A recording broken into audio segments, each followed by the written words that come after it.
Well, in this lecture, we will focus on exception and exception handling in Java.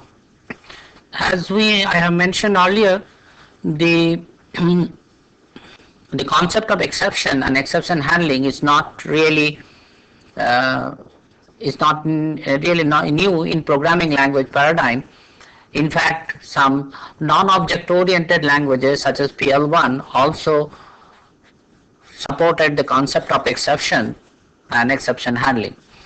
Now, to continue our discussions with the exceptions and exception handling, first let us see what is an exception. An exceptions provide a mechanism to check errors. Now, we know that when we write some programs, there may be some errors may occur during its execution. For example, when we are trying to divide a number by another number, the denominator may become 0, and as a consequence, when the denominator variable becomes 0, we get a divide by 0 error, and which we can treat it as an exception.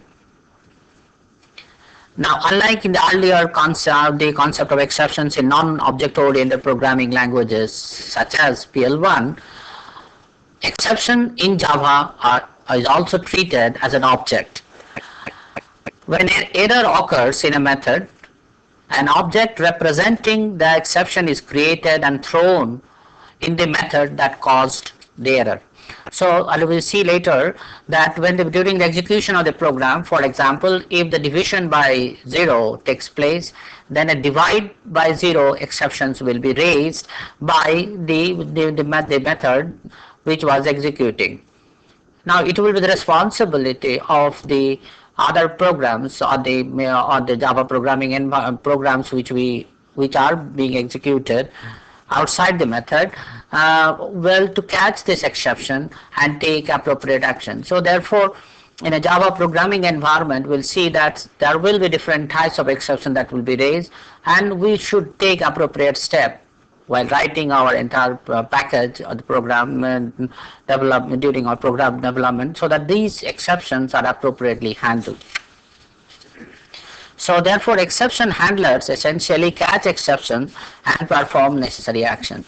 Exception handler, as we'll see, also involves a code in Java which will catch the exceptions raised by another method during its execution. Java exception handling is managed by some statements which involve keywords like try, catch, throw, throws, and finally. So these kinds of statements will be, and along with them with the appropriate code, will be used to write the exception handlers. We may think of, we can at least draw a similarity with the exceptions, the concept of exceptions or raising exceptions, with the interrupts that are raised, and in the sense that, like interrupts, the exceptions may occur at an instant of time, so they are basically asynchronous in nature. It is not always predictable when the division by 0 will take place, or when we will get the error that you are trying to refer to an index of an array which is outside the total area allocated for the array. So the exception handlers, the job of the exception handlers will be to catch this kind of exception whenever they occur. May not be at the beginning or end, or at a specified step during the execution of the program, and perform necessary actions with the help of statements like try, catch, throw, throws, and finally.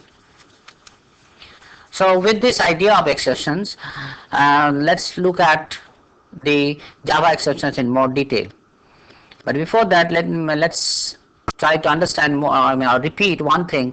The Java exception provides a very elegant mechanism to capture errors during the execution of a program or Java method, and take corrective actions as an appropriate corrective actions.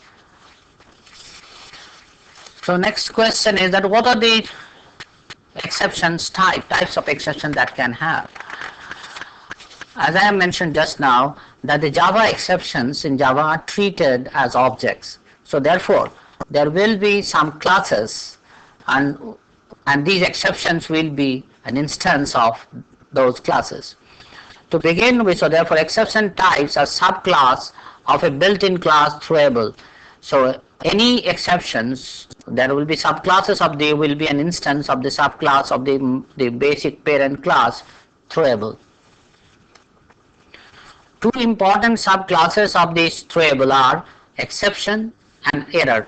Both exception and error are essentially classes. An example of a subclass of exception, so we have throwable. If we look at this hierarchy, class hierarchy, we have throwable, below it we have exception, which is a subclass of throwable. Under it we have a subclass called runtime exception.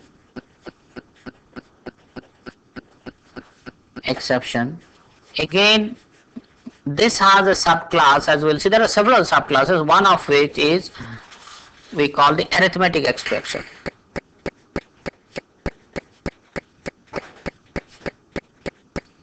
Now this arithmetic exception, under it we will have exceptions like what we call divide by zero. Similarly, we will have exceptions like invalid array indexing. Now these exceptions, the classes, are automatically defined in a Java program, for Java program. So we do not need to explicitly define these classes. The class definitions along with their constructors and specific methods are defined for the programmers to use. Error is another important class, as it has been mentioned that throwable has another important class which we call error. The errors are defined exceptions that are not expected under normal circumstances in a program. These exceptions are used by Java runtime system. An example of which is a stack overflow.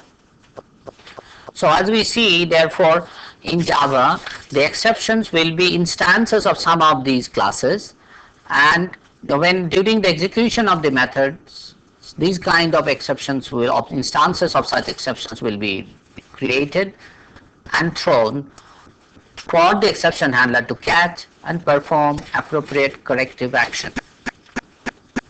To continue with this, let us see that some built-in exceptions in Java. As some examples are, as I have already mentioned, arithmetic exception, which is an arithmetic errors which involve identify arithmetic errors, as for example divide by zero. During the when you are trying to divide a variable x by y, say for instance during the execution of the program, y gets a value 0 for at some instant of time, or when y is read, that gets a 0 value is provided on some by mistake, and then this exception, this instance of an divide by zero exception will be raised. Similarly, non-pointer exception is that when you are trying to refer to an object instance which is null.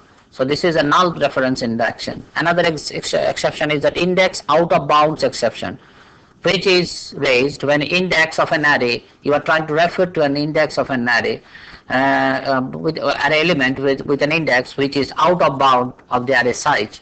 For example, if I declare the array A has been declared with the size say 15, and during the execution if I try to refer to AI with I equal to say assigned to value of 18.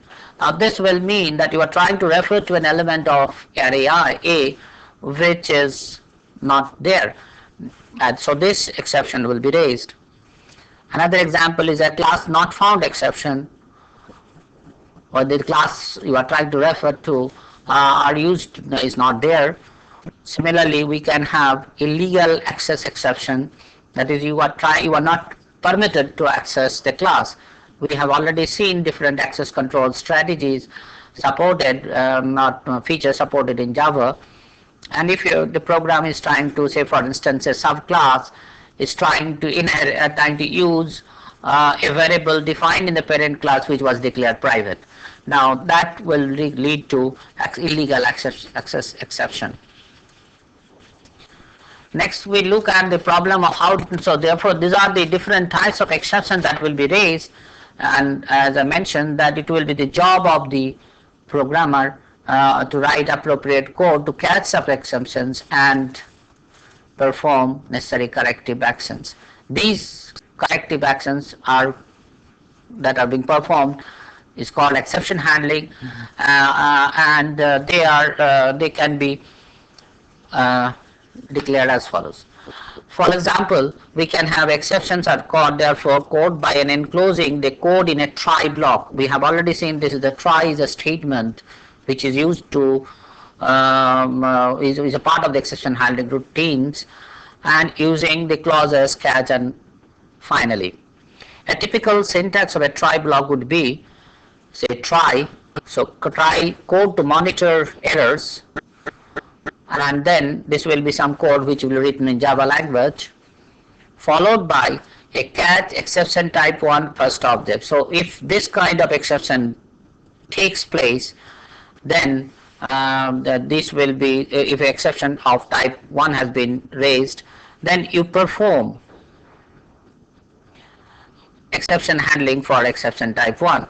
So this is the basic code in which you are executing the program is being executed, and in which the error occurs, say for example division by 0, and then the first object will try to have the divide by 0 exceptions, and when instance of it is raised, then you perform certain appropriate code in this here in this within this for the first block. We can have similarly another types of exceptions, say array out of bound. This can also be handled in this block. And finally is the statements to be executed before the end of the try block. And this finally clause is generally used to clean up internal state or for releasing resources like open files, etc. So this is the last one normally. This is the last one, and which is used essentially to clean up the resources that have been acquired during the execution of the program in the code in the block, in the try block. So therefore what we see exception handling routines or exceptions and exception will have this kind of structure. Whatever the code that we want to monitor for error, occurrence of the error, that is more important, will have to be embedded in a type try block, and then during the execution of the code, if an exception takes place, it will be caught in such kind of a catch state clauses or in the finally clauses. So therefore now let's say what is the how the exceptions are thrown. So exceptions are thrown using a throw statement which takes objects as its parameter. There are different types of exceptions. Throw can be the way it can be thrown. As I have already mentioned, when exceptions are raised, essentially the exceptions will be in instances of the sum of the type classes of exceptions, which are subclass of the throwable class. So throwable objects are instances of some classes of the class, and throwable syntax or throw statement is throw is an instance. So therefore throw as an example is throw a throwable object. So this is the statement which will be used.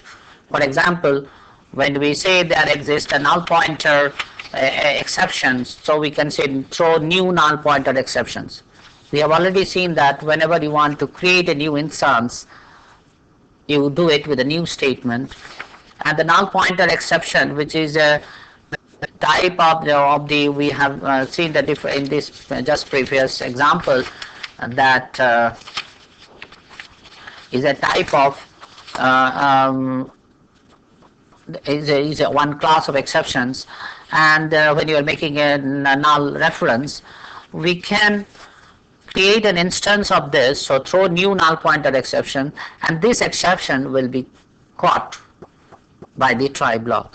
So the syntax of a throw clause in a method will be type, method name, parameter list, throws list of exceptions. So we want to throw, given a method, we want to throw exceptions in this method. We have to say that this is the method name.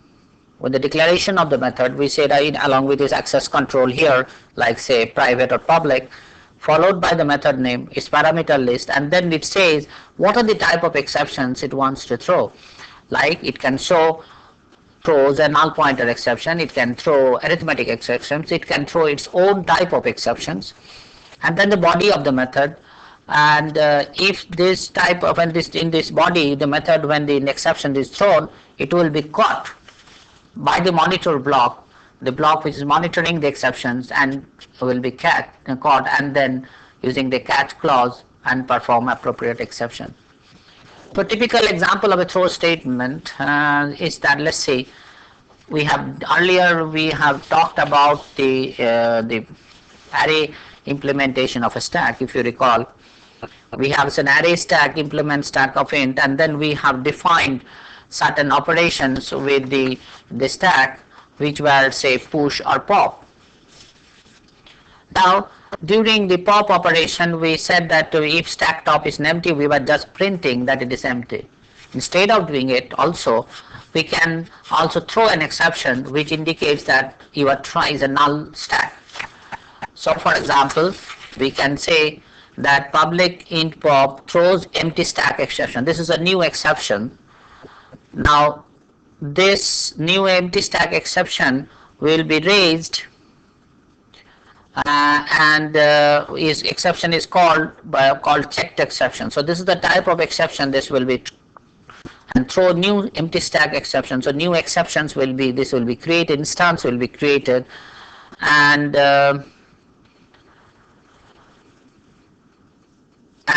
so this empty stack exception will be here, it should be else.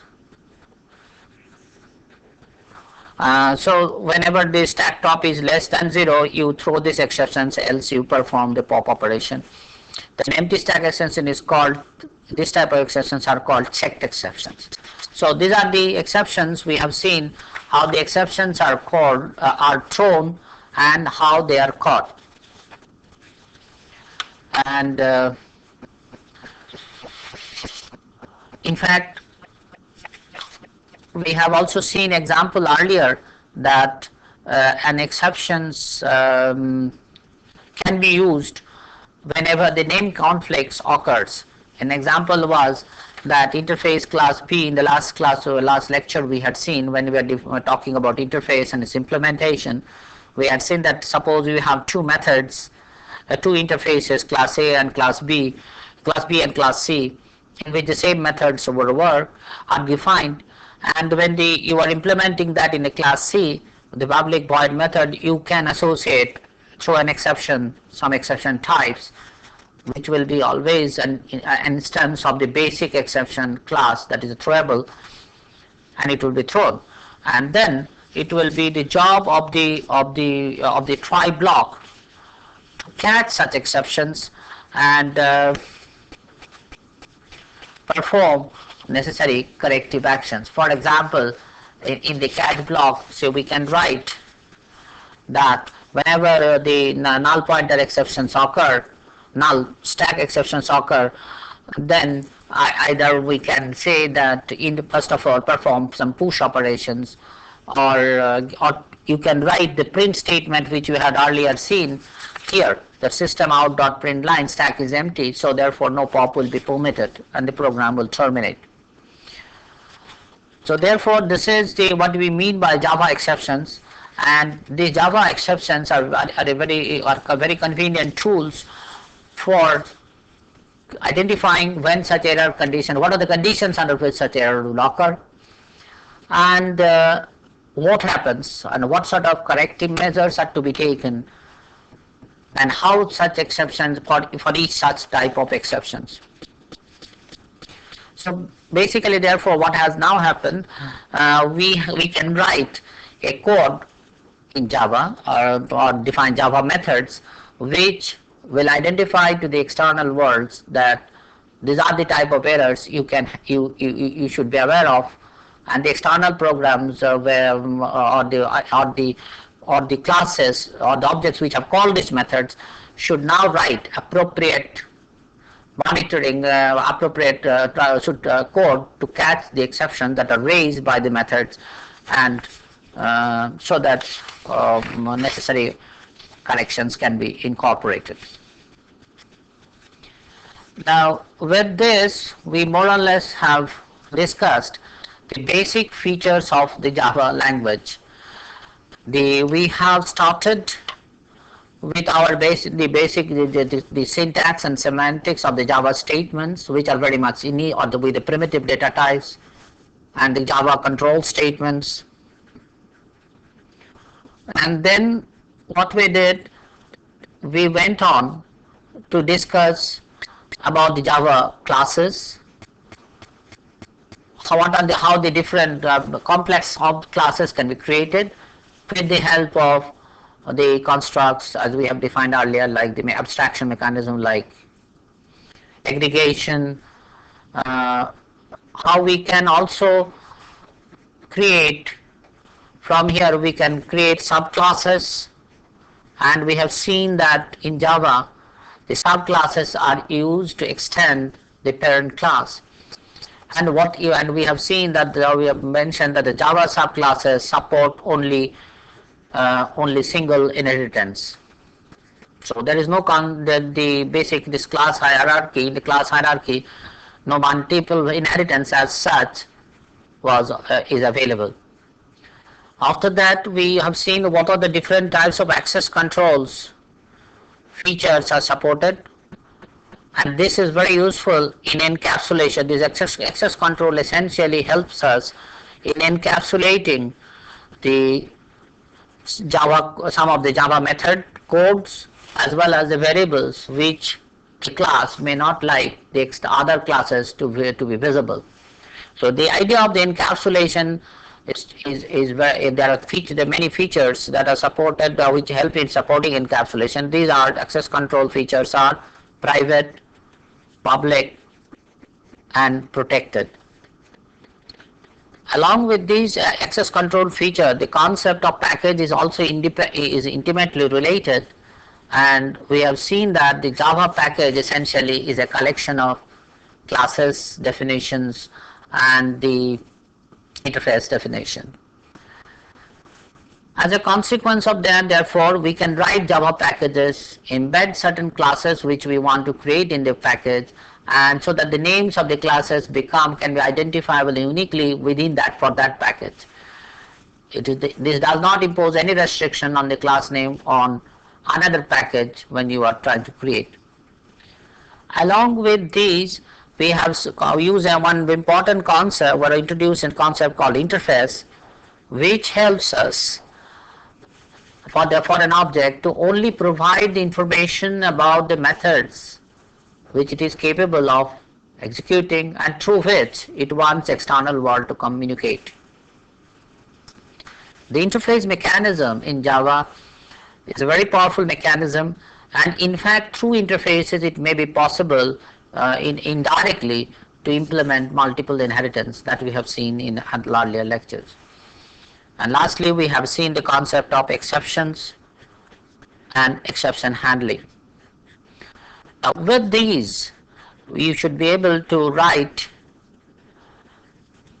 decent Java code, standard for the object-oriented languages. There are certain other important features of Java which I have mentioned in my earlier lecture, that Java supports few important concepts, which is called the concept of thread, which helps in defining helps in writing programs which can interact you can execute concurrently and interact with each other. So the Java thread concept is related to somewhat concurrent programming. And then also we have talked about the concept of applets as a class and network programming using Java. These features of Java will be taken up in the later lectures after we introduce the concept of client-server computing. In fact, in the next few lectures, my colleague Dr. Sudesh Sarkar will concentrate on object-oriented analysis and design, and then she will also focus on a type of language called UML, and lastly she will also will introduce client server computing. It is only after that the basic concepts of client server computing are introduced. We will come back and look at how Java supports network programming with the concepts of sockets. The idea of sockets will be introduced here. So the socket programming, which how it is supported in Java, this idea will be discussed after the concept of socket is discussed in client server computing. And along with that we will also discuss about threads and later on the applets. So these are the future topics which will be discussed, more additional topics in Java which will be discussed, but before that we will look into these features of general concepts of object-oriented analysis and design, UML language, and then the client-server computing. Now, in the remaining part of today's class, I will quickly go through some of the very Java utility classes, because if you remember, we have used some program. In fact, what we are performing our write operations with the concepts like with the statements like system.out.println. Basically, println is a method which is defined in suitable class, and then we were talking about their how these methods will be executed with the help of with a string. That is, when you print line method is executed, which is a part of the system.out, then we give a string, it prints the string. So therefore, the concept in these utility classes, we will mainly look at two important utility classes. There are several, as a matter of fact, in Java. We will see how to perform I/O with the help. What are the types of I/O methods are supported by Java for doing I/O operations. That I/O means input-output operations. And second, one important class in Java, which is the class called the string as a class, because again we had discussed about this several times. Rather, use this string in instances of string class in the earlier lectures. So what we do now, we first begin with the Java I/O. Now Java I/O is a part of all the I/O operations are supported in a package called Java package java.io. It contains two important class hierarchies for reading and writing. These are called byte streams and using character streams. So stream directed are input-output operations. In the java.io package defines essentially an abstract class. We have already introduced the concept of abstract class, meaning you cannot have direct instance of the class, but you can have subclasses of this basic class to perform, which can be instantiated. So define as for basic byte input and output streams. These classes are next extended, as I just mentioned, to provide useful stream classes. Example of them are file input stream. That means when you want to read from a file. File output stream, when you want to write into a file. Byte array output stream, byte array output stream, etc. So therefore, what we are seeing here we have a package in which contains two important class specifications, the byte stream and the character stream. Under the byte stream, we'll have the class definitions like file input stream, file output stream, etc. So some of the classes in abstract class input stream will be to read and write bytes from a particular source. Example of the methods, that is, first of all, you can create such an instance using public input stream method. This is the constructor for creating an input stream. We have already seen what is the job of a constructor. And then, for example, you can have a class. This also supports a class called public abstract int read, throws I/O exceptions. So whenever the I/O there is an error in reading or writing, the method will throw and input output exceptions. It will be the job of the monitoring program block, try block to see or to take necessary action. For example, you might try to read it and there is no way in the input, there is a failure in the input device. That will create an IO exception and which can be captured either to try another again or to just suspend the IO read operation. This method reads 1 byte of data and returns a byte read in the range of 0 to 255. Since byte is 8 bit in length, so it can at most store 0 to 255, and therefore the method will wait until input is available.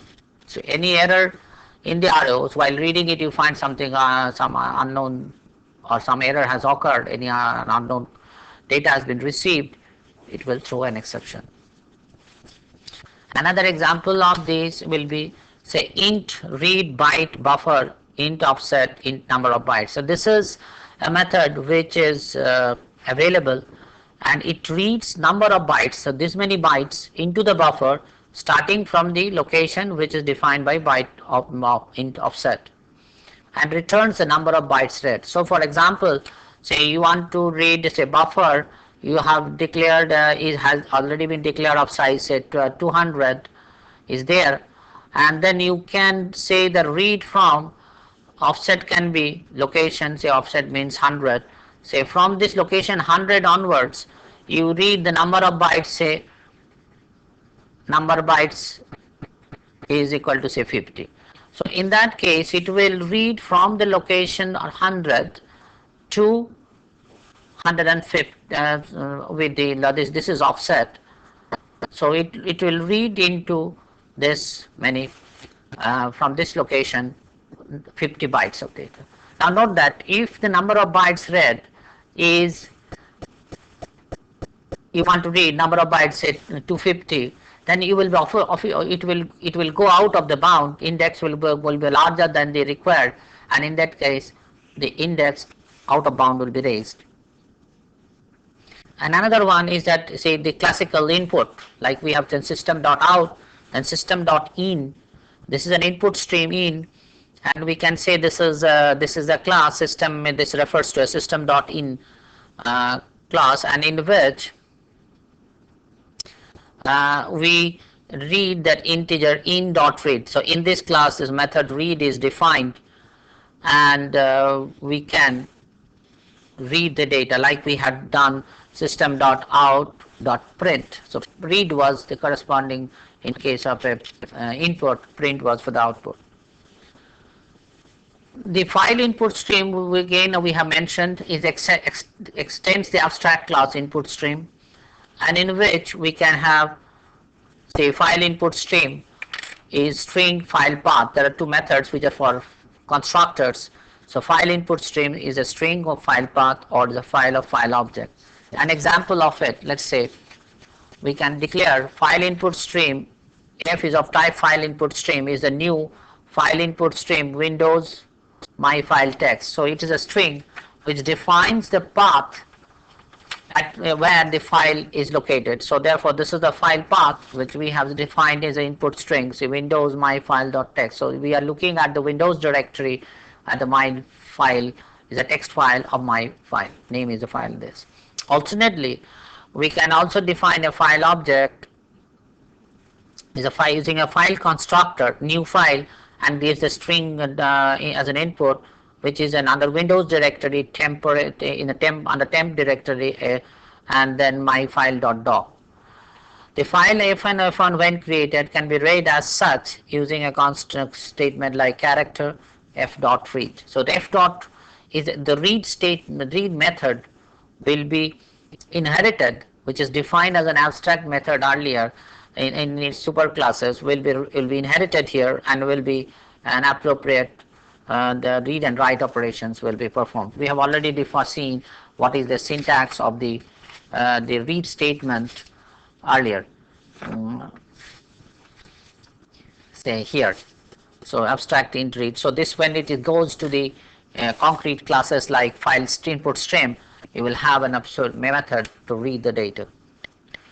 Parallel to the input stream, we will have the output streams which are the some of the methods of output stream, is a create an output stream object, and it has a method opposite. As opposite to read, we have the write, which throws out writes w, which is an integer, passed as an integer as a number of bytes, as bytes, and it will be written.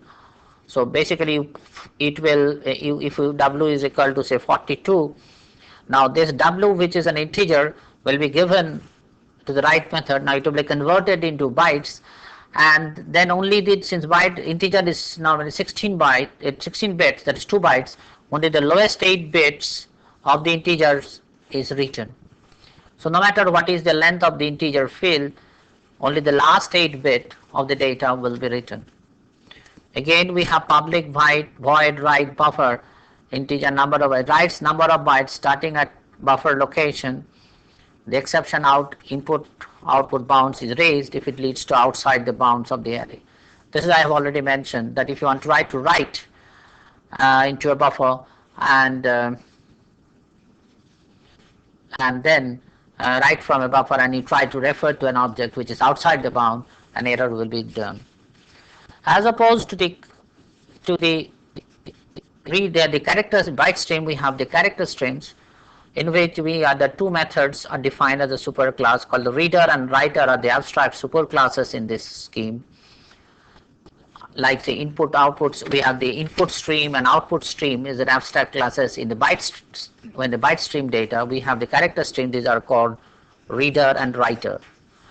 And again, in that there are several methods are available in this, some of which are reader, which creates a new reader. You can read like one character, you can read characters into a buffer array, you can so in each case we can read the data, and if there is an error, exceptions will be thrown. Similarly, for the writer, we have the method writer, and in which we can write C, say for example the number of you want to write C, then the method it will also throw as an IO exceptions. So here this method write integer C will write the corresponding C as a character. So if you give a number, some number here, it will be written as a character instead of actual number.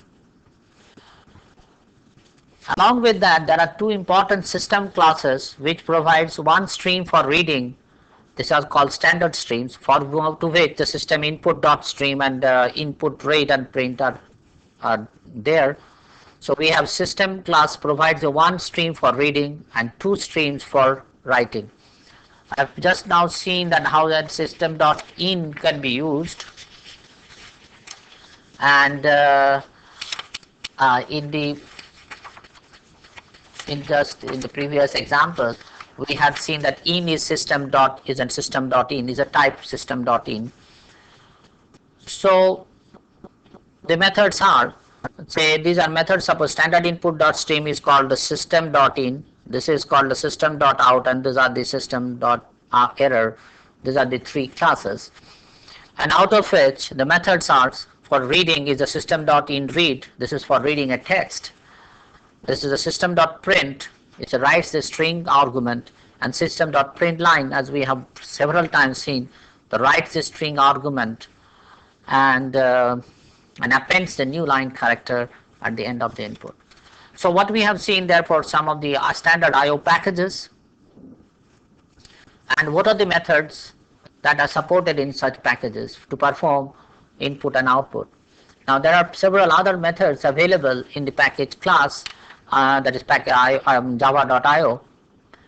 However, we should look at the manuals in more detail. And lastly, for one just minute, we mentioned about the strings, and the string in Java is treated as a class, and the strings package contains two string classes. One is called the string and the string buffer. String classes in which string objects, this is one important thing, the string objects can be created but they cannot be changed. This is very important to remember. They can be created, but that is, it creates read-only string, and some constructors, like you can create a constructs a string, example string values, you can give a construct a new string that is a copy of this specified string object. A typical example of which might be that string new string s. So therefore a string s will be having the value new string. The methods supported are many. Some examples are in length, which can count the length of the number of characters in the string. Index, which finds out whether the particular position of a character in the string. You can change objects to strings using constructs like value of or toString. For example, this is the integer number which is converted into a string 3.149. It will be possible to, there are several other methods like string comparisons. You can perform Boolean equations whether this string is equal to the string str. So when this is called from a string, so we will call that this is the object, current object which calls it. It compares, this must be of type string. It should be compared with the str, which is the value you are giving, and determine whether these two are equal. Other operators are something like concatenation. This is an operator we had seen in when we write using system print line. Essentially, this concatenates the string. So what does this will get? S will get cat and rat as a consequence of this concatenation operations. So with this, we conclude now our first part of the lectures, which involve the object-oriented basic concept, introduction to objects. What are the features and objects, or what are supported, the basic concepts in object-oriented modeling, like aggregation, generalization, inheritance, etc. And we have looked into one particular language, which in this case was Java, in little bit detail to see how these basic concepts of object-oriented language are supported, and what are the different constructs that are available in Java.